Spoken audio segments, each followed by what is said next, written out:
Assalamualaikum warahmatullahi wabarakatuh. Selamat pagi semuanya. Yang saya hormati Dewan Juri, guru pembimbing, serta seluruh hadirin yang berbahagia. Perkenalkan, saya Fahmi Faturiski sebagai pembicara pertama, dan di sini ada rekan saya Sabil Nuaiman sebagai pembicara kedua, dan kemudian ada rekan saya yang ketiga, yakni Yasir Arya Ramadan sebagai pembicara yang ketiga.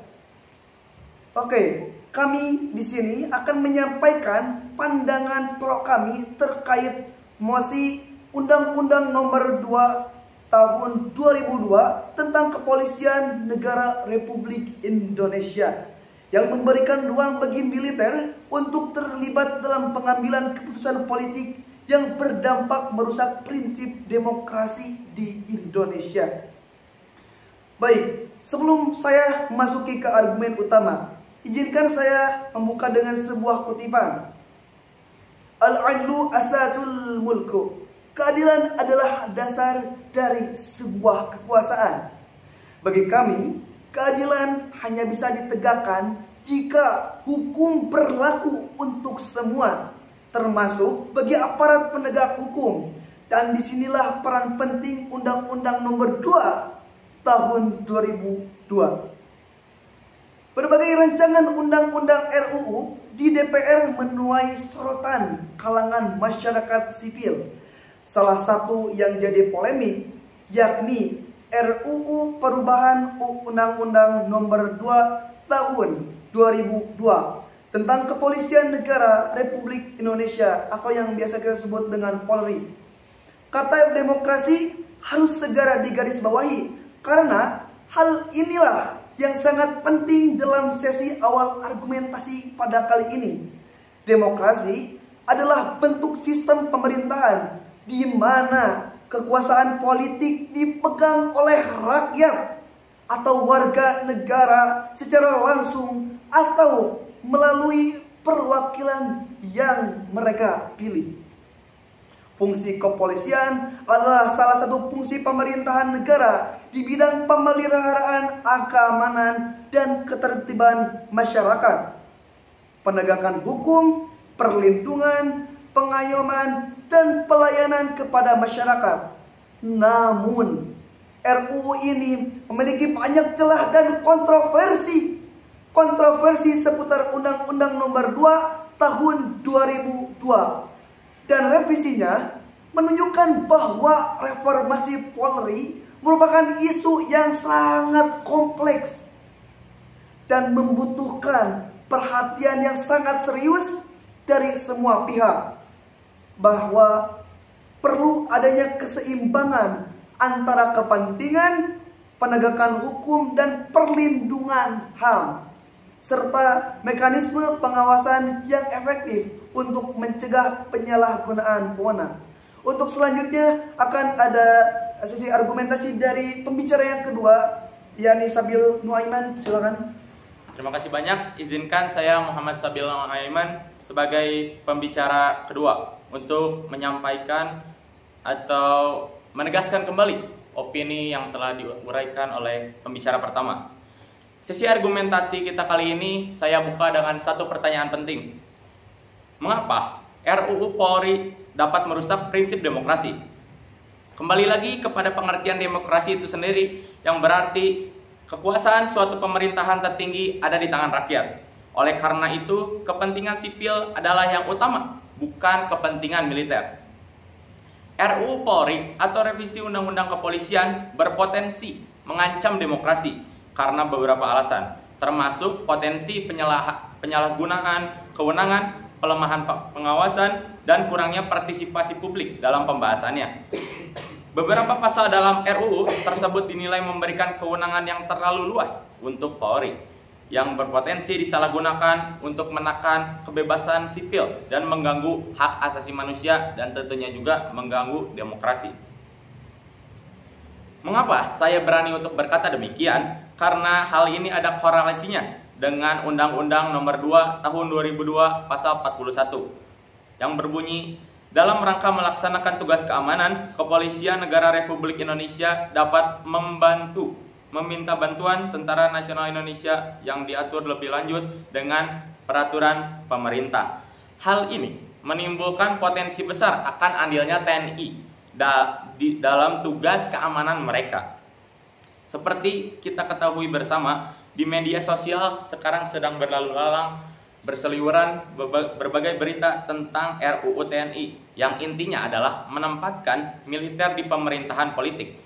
Bisa dibayangkan oleh kita semua bagaimana jadinya jika sistem militeristik ini diterapkan dalam kehidupan masyarakat sipil. Jika dipaparkan, TNI atau militer sudah biasa dengan adanya sistem perintah tanpa adanya diskusi atau musyawarah terlebih dahulu. Itu pun sekali lagi bisa mengancam keberadaan demokrasi.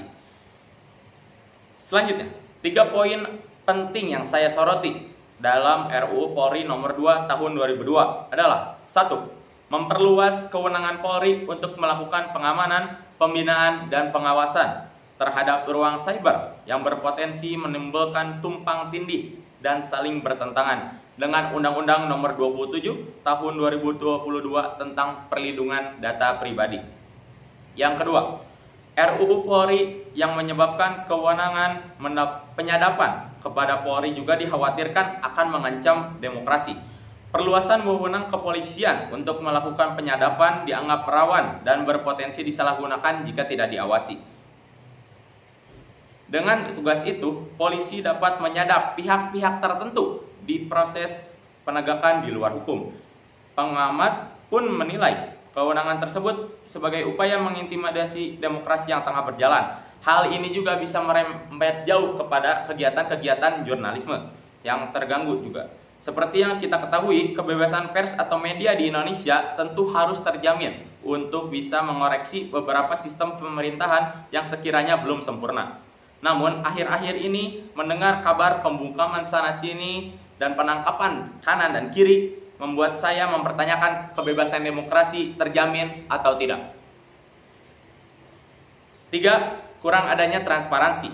Rabu, 29 Mei 2024 disahkannya RUU Polri tanpa melalui diskusi publik yang terbuka. Acap kali pemerintah kita menggelar rapat tertutup dengan dalih agar menjaga kerahasiaan informasi.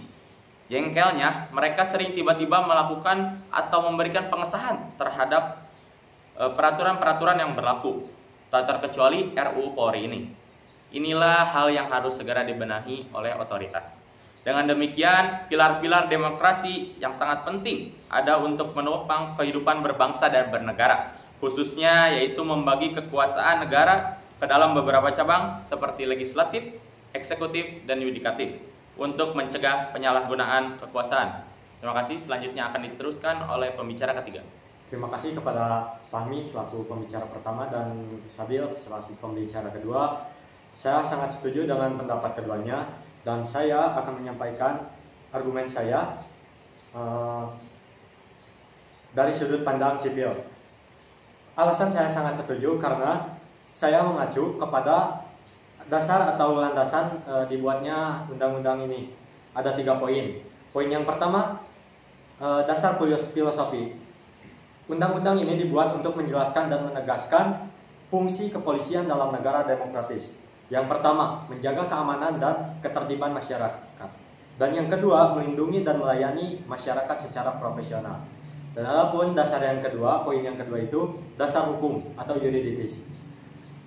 Ada 3 poin. A. Undang-Undang Dasar 1945 Pasal 30 Ayat 4 yang berbunyi, Kepolisian Negara Republik Indonesia sebagai alat negara yang menjaga keamanan dan ketertiban masyarakat bertugas melindungi, mengayomi, melayani masyarakat serta menegakkan hukum.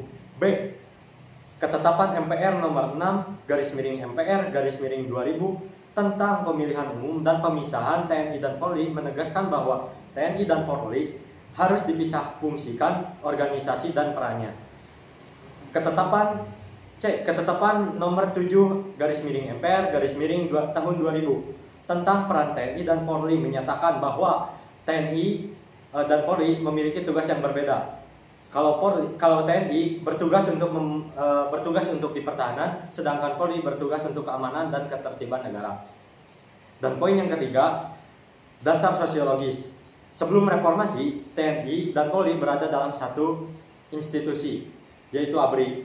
Namun setelah reformasi, masyarakat menuntut adanya pemerintah, ada pemisahan fungsi pertahanan dan keamanan dalam negeri demi memperkuat demokrasi dan supremasi sipil. Oleh karena itu, diperlukan UU tersendiri untuk mengatur Polri sebagai institusi sipil profesional yang tidak lagi berada di bawah TNI. Sekian, terima kasih. Wassalamualaikum warahmatullahi wabarakatuh.